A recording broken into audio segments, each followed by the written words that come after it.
It started as a joke, but it hit harder than anyone expected. On live television, Jimmy Fallon stared straight into the camera and asked, "What's the number one question that baffles scientists? Is there life on another planet? No, it's why Meghan Markle keeps repackaging pretzels." The crowd exploded with laughter, but beneath the humor was something much deeper. It wasn't just a punchline. It was a public declaration that Hollywood's patience with Meghan and Prince Harry had finally run out. Fallon's roast went viral within hours, and soon every late-night comedian from Bill Maher to Ryan Reynolds joined the pile-on. It was no longer a royal love story. It was a running gag. Meghan and Harry, once the glamorous outsiders who escaped the palace, had become the butt of the joke. What made it worse? They didn't even realize it yet. As Fallon's bit replayed across millions of screens, one thing became clear. The golden couple's Hollywood era had just taken a very public nosedive. But that roast was only the first domino to fall. The laughter spread like wildfire. Within days of Fallon's joke, Meghan and Harry became comedy gold. Kelly Osbourne took the gloves off in an interview, calling Harry a spoiled complainer who had been handed the world but chose to whine instead. Her words hit harder because she came from a family that knew fame and dysfunction better than anyone. Bill Maher chimed in next, saying it was ridiculous for two multimillionaires to cry about privacy while signing Netflix and Spotify deals. Then Ryan Reynolds cracked that Harry had become a jam salesman for Meghan's new business, a comparison so brutal it trended on social media for days. Even Family Guy jumped in, mocking their $28 jars of jam and failed podcast empire. What had begun as curiosity about their post-royal life had turned into a collective roast session by Hollywood's elite. Every punchline chipped away at their image, and every laugh was another nail in their celebrity coffin. But this wasn't random. It was the result of years of frustration boiling over. It's easy to forget that not long ago, Meghan and Harry were Hollywood's favorite couple. They walked away from the monarchy in 2020, claiming they wanted privacy and peace. But instead of disappearing, they signed multi-million-dollar contracts with Netflix, Spotify, and Penguin Random House. They built a brand around their truth, but audiences quickly saw the contradiction. How could you demand privacy while releasing documentaries and memoirs that spilled every royal secret? The backlash was subtle at first, but when comedian Joe Coy roasted them at the Golden Globes, joking that they get paid millions for doing absolutely nothing, the room howled, and so did the internet. That moment cemented the shift from intrigue to irritation.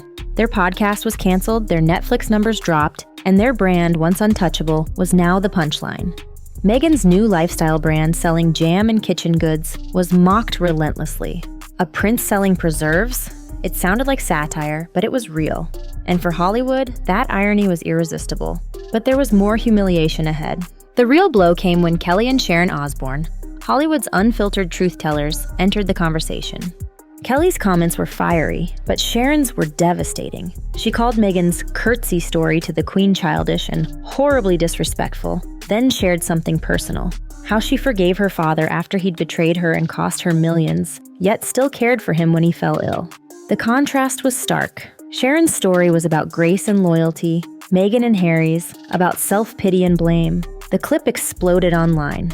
Viewers couldn't ignore the irony. Two people who claimed to value compassion had cut off their families, while Sharon, who lived through real chaos, chose forgiveness.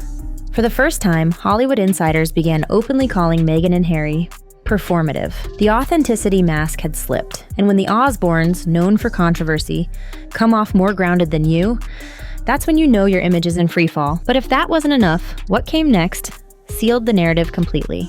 Bill Maher didn't just mock Meghan and Harry, he dismantled them. On his show, he said they want it both ways, pleading for privacy while writing memoirs and signing documentaries. He compared their behavior to the late Queen's quiet dignity. She reigned for 70 years and never complained once. These two can't go 70 days without it. The crowd roared, but behind the laughter was exhaustion. Hollywood was tired of the whining. The public that once defended them had grown numb to their grievances. Meghan's every quote felt rehearsed, every interview felt staged. Even comedians who once avoided royal politics were now taking aim. Jimmy Fallon's pretzel joke had opened the door and Maher's commentary slammed it shut. The line between royalty and reality TV had vanished. And in Hollywood, where perception is everything, Meghan and Harry had officially lost the plot. Still, the harshest criticism wasn't coming from professionals anymore. It was coming from the people who once adored them. What began as celebrity gossip became a full-scale digital takedown. On TikTok, users mocked Meghan's pretzel bagging with dramatic reenactments, some hitting over 4 million views.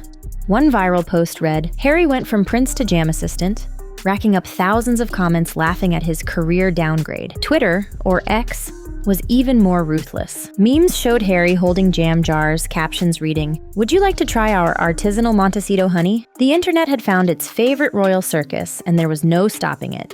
Even British satire shows joined in. Spitting Image turned their California life into parody skits, portraying them as fame-obsessed influencers chasing the next paycheck. It wasn't just bullying, it was branding. Meghan and Harry had become the faces of self-inflicted irony, a cautionary tale for every celebrity who believed sympathy could be monetized. But while the internet laughed, Hollywood began making decisions that would have real consequences. Behind closed doors, the industry had already decided.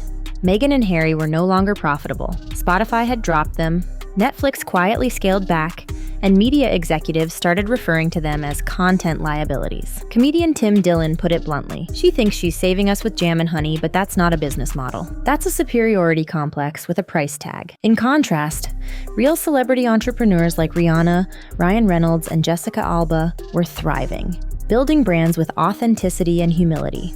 Meghan and Harry's attempts looked contrived, as if they were trying to buy respect instead of earn it. The message from Hollywood was clear.